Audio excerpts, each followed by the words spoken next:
Terima kasih. Terima kasih Datuk Yang di-Pertua kerana mengizinkan saya membahaskan titah Sri Paduka Baginda Yang di-Pertuan Agong. Saya ingin memulakan perbahasan saya dengan poin yang nombor 7, iaitu berkenaan dengan keupayaan jentera kerajaan sebagai tonggak jentera kerajaan perlu lebih kreatif dan inovatif. Saya menyokong apa yang dikatakan oleh Sri Paduka Baginda Yang di-Pertuan Agong bahawa memang jentera kerajaan harus lebih inovatif dan lebih kreatif. Cuma untuk berkhidmat kepada orang ramai, itu seharusnya menjadi matlamat di dalam menjadi kreatif dan inovatif.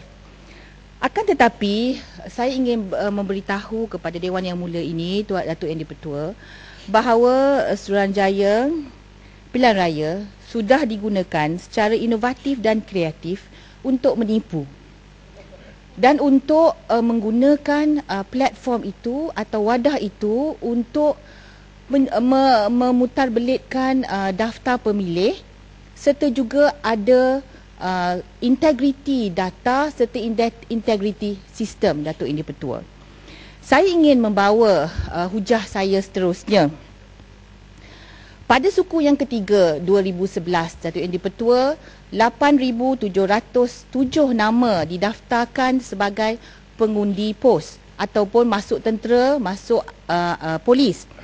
8,707 nama yang dipotong nama daripada pengundi awam. Akan tetapi didapati separuh daripada nama tersebut ialah mereka yang berumur di atas daripada 30 tahun. Datuk Yang di-Pertua ada yang umur 61 tahun. Potong nama daripada orang awam jadi undi masuk tentera. Dan apabila kita dapati nama ini begini, suku yang seterusnya didapati bahawa mereka-mereka ini diberikan pula nombor IC polis dan tentera. Selepas dipotong nama, dipamerkan potong nama masuk polis umur 58 tahun, 56 tahun, 61 tahun. Kemudian diberikan pula nombor IC tentera pada yang suku yang seterusnya. Dan pada hari ini, apabila kita cek balik kepada semakan daftar pemilih, kita dapati bahawa nombor IC yang lama sudah tak ada, nombor IC tentera ada, kemudian diletak di situ pendaftaran tukar alamat. Sedangkan dipamer masuk tentera daripada awam, tetapi diberi nombor IC tentera umur 56 tahun, umur 61 tahun dan akhirnya diletakkan pendaftaran tukar alamat. Ini kreatif, tetapi kreatif nak tipu, kreatif nak memenangkan mungkin Kerajaan Barisan Nasional. Ini yang dilakukan oleh SPR. Saya cakap dengan bukti, Datuk Yang di-Pertua. Itu yang pertama. Bukti yang kedua. Pada suku yang keempat, dipamerkan 1,689 nama pendaftaran baru. Ya, pendaftaran baru yang apabila kita cek balik dan kita semak balik, mereka ini sudah pun mendaftar sebagai pengundi. Dan bagaimana sistem SPR boleh mendaftarkan pengundi pendaftaran baru tatkala pengundi itu sudah pun mendaftar sebagai pengundi dan nama mereka sudah ada dalam daftar pengundi. Dan apabila kita semak semula dan kita print daripada laman web SPR, ada dua-dua nama. Ada dua-dua tempat mengundi. Pada hari ini, Datuk Yang di-Pertua, ada dua nama. Nama yang sama mengundi di dua tempat, satu tulis pendaftaran baru dan satu lagi tulis di tempat mengundi yang lama. Ini di Sabah, Datuk Yang di-Pertua. Ya? Mungkinkah ini juga salah satu daripada cara kreatif dan inovatif yang digunakan oleh SPR untuk menipu dan membantu Barisan Nasional, memenangkan Barisan Nasional. Datuk Yang di-Pertua, saya juga telah mendedahkan 106,000 nama yang dipotong daripada daftar pemilih daripada 2010, hujung 2010 hingga suku ketiga 2011. 106,000 nama yang dipotong tanpa dipamerkan. Kalau dipotong sebab mati, dipamerkan, itu kita boleh terima. Tapi ianya dipotong tanpa dipamerkan, Datuk Yang di-Pertua. Ini setiap pameran rang daftar pemilih tambahan yang dipamerkan itu mesti meletakkan nama yang dipotong. perlu diletak nama yang dipotong kerana itu merupakan audit trail Datuk Yang di-Pertua. Tetapi 106,000 nama dipotong tanpa dipamerkan. Bagaimana SPR buat perkara begitu? Bagaimana kita nak tahu sama ada mereka dah mati atau mereka masih hidup? Dan bukan itu saja, 6,000 nama pula ditambah masuk, dibawa masuk tanpa dipamerkan. Ini semua berlaku dalam 3 suku. Yang pertama tahun 2011 Datuk Yang di-Pertua. SPR ikut suka hati. SPR ikut suka hati. Mantan sikit, boleh? Saya belum habis cakap lagi. Boleh bagi sikit. SPR, apa yang saya takut? Saya siap semua bukti. Saya ada bukti ya, saya ada bukti. 106 nama dipotong tanpa dipamerkan dan 6,000 nama ya, tadi 106,000. Boleh tuduhlah macam-macam. Nama. Boleh. 106,000 nama. Pasal salah dah lah, cukup buat malu tadi, cukup lah. Cucu-cucu tengok kat rumah pun malu, cukup.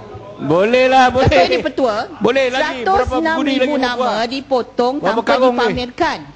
6,000 lebih nama dimasukkan dalam 3 suku ini tanpa dipamerkan juga. Jadi ini sesuatu yang SPR dah buat. Dan sehingga hari ini, dah lebih seminggu saya dedahkan perkara ini, di dalam media, SPR tak jawab. Adakah kemungkinan ada sistem B Datuk Yang di-Pertua? Sistem B di mana ada ruang dan peluang, ada jalan lain, pintu lain untuk masuk kepada database SPR. Integriti database SPR dipersoalkan.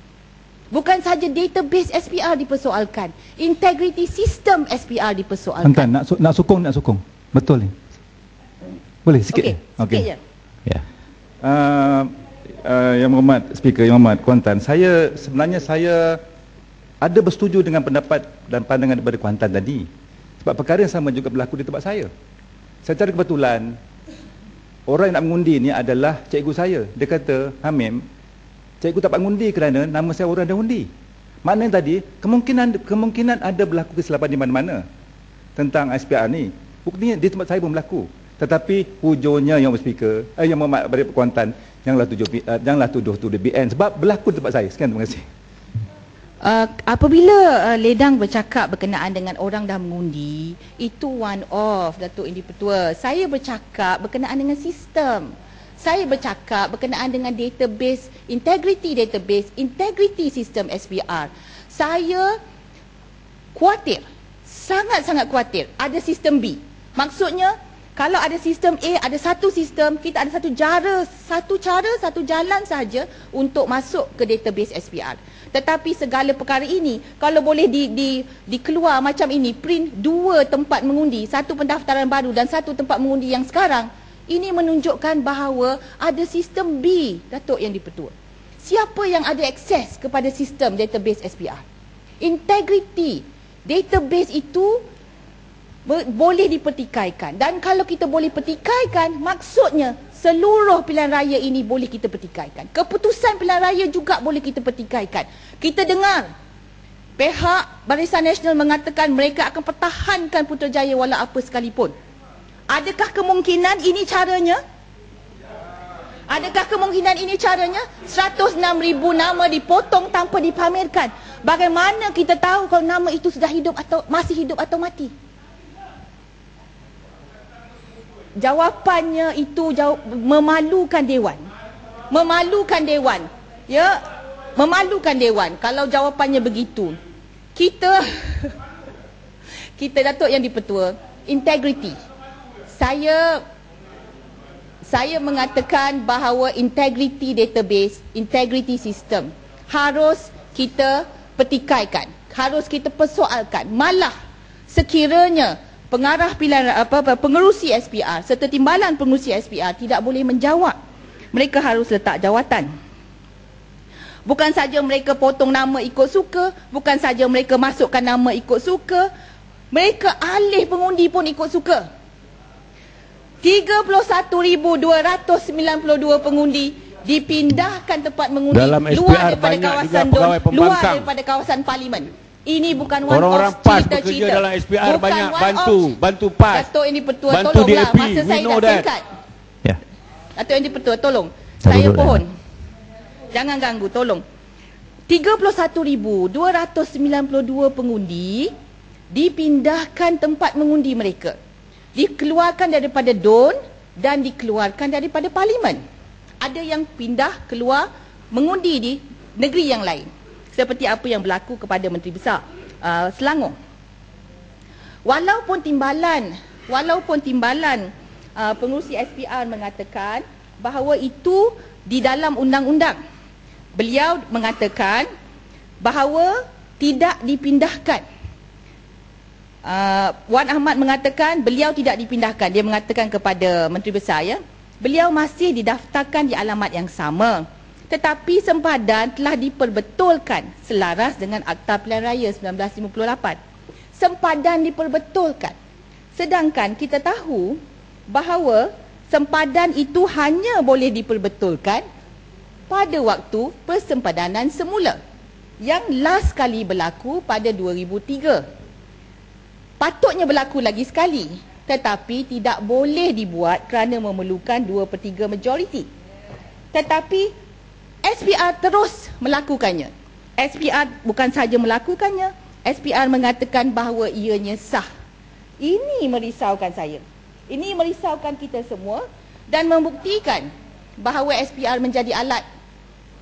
SPR menjadi alat. 31,000. Dan beliau menjawab, boleh dilakukan. Betulkan sempadan. Sedangkan betulkan sempadan itu tidak boleh dilakukan. Di dalam prinsip belah bagi, dinyatakan dengan jelas di laman web SPR sendiri bahawa dalam prinsip belah bagi, kalau nak betulkan dalam DUN, boleh betulkan daerah mengundi, boleh betulkan lokaliti, tapi tak boleh betulkan sempadan DUN ataupun sempadan parlimen. Jadi Datuk yang dipertua, ini adalah kesalahan besar, bukan kesalahan kecil. Dan kemudian apabila MIMOS memberitahu ada banyak rumah, 354 alamat yang mempunyai pengundi lebih daripada 100. Ada yang lebih 50, ada lebih pada 100. Berjumlah 79,098 pengundi. SPR gagal, ya, memberitahu kenapa. SPR tak boleh nak jawab kenapa perkara ini berlaku. Tinjauan kami di lapangan menunjukkan bahawa nama-nama ini didaftarkan di alamat-alamat milik rumah ahli UMNO. Tinjauan kami di lapangan. Kami juga mendapat maklum balas bahawa ramai pendatang asing ditawarkan IC untuk mengundi dengan syarat. Ditawarkan IC untuk mengundi dengan syarat mengundi Barisan Nasional. Sekiranya tidak ada sistem B ke dalam SPR, sekiranya kita ada sistem B kepada SPR, kita Dewan Rakyat meminta ada satu audit kepada sistem SPR. Kita mesti ada audit kepada sistem, bukan kepada data. Yang kita buat dengan MIMOS itu ialah audit data, Datuk yang dipertua. Kita kena audit sistem. Kita kena buat audit trail. Kita kena buat forensik audit kepada sistem SPR.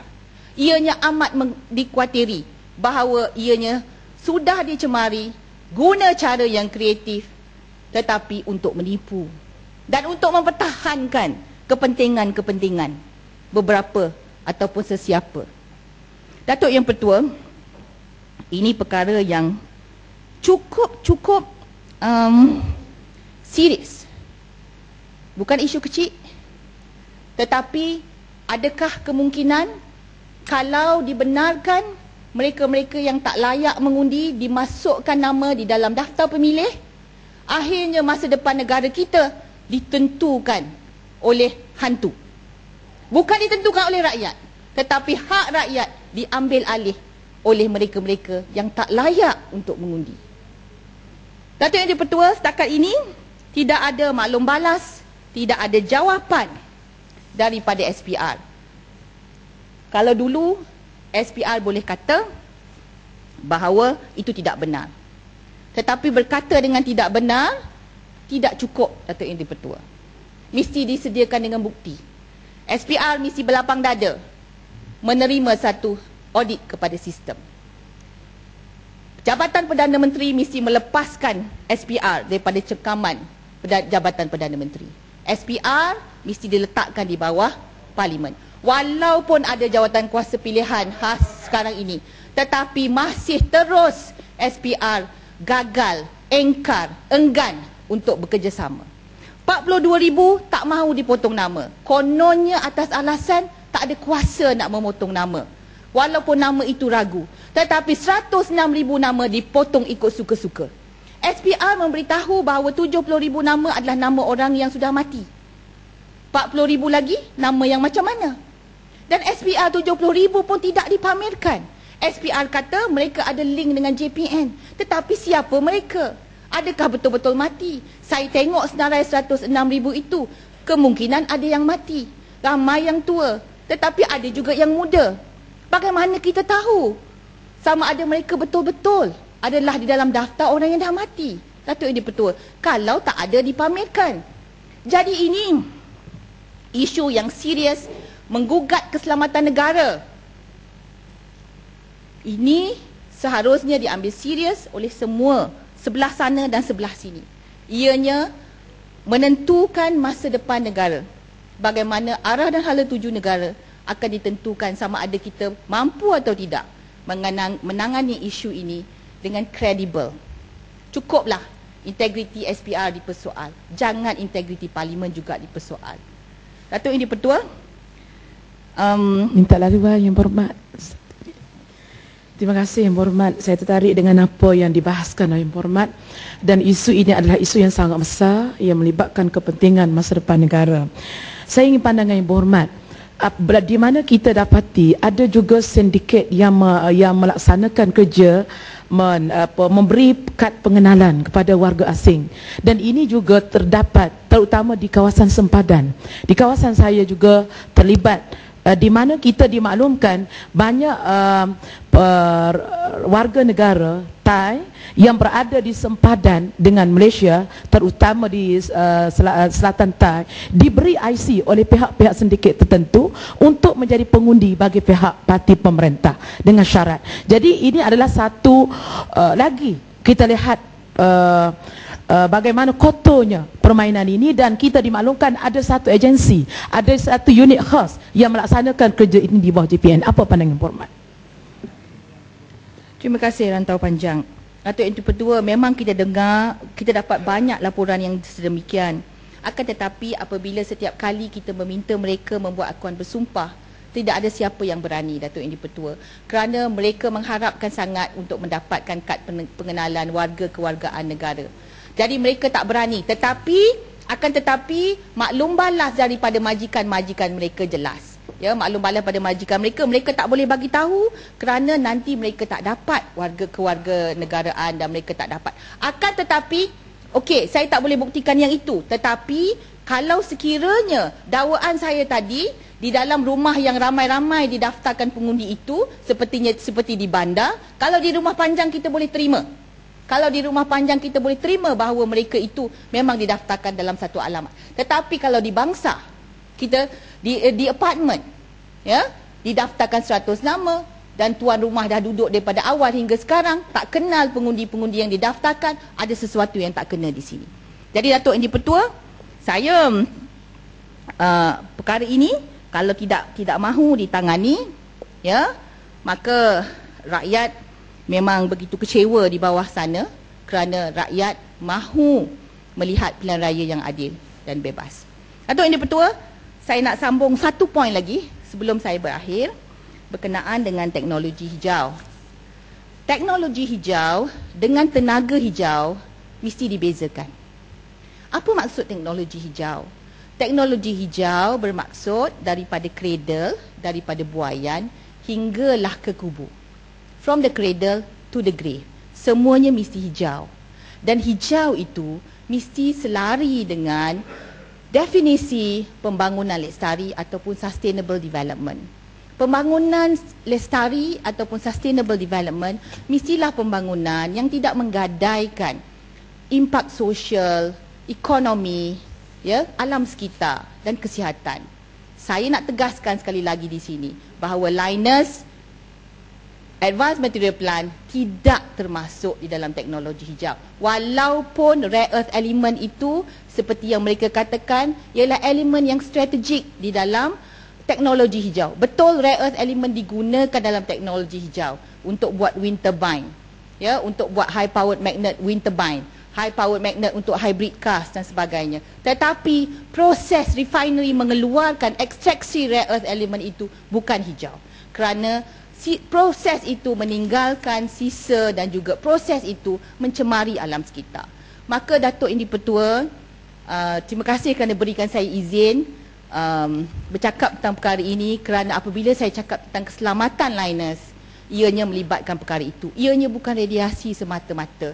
Ianya melibatkan kesan, impak terhadap alam sekitar, kesan, impak terhadap kesihatan awam, kesan, impak terhadap generasi masa depan yang terpaksa memikul beban, ya, tentang radioaktif ataupun sisa radioaktif ini.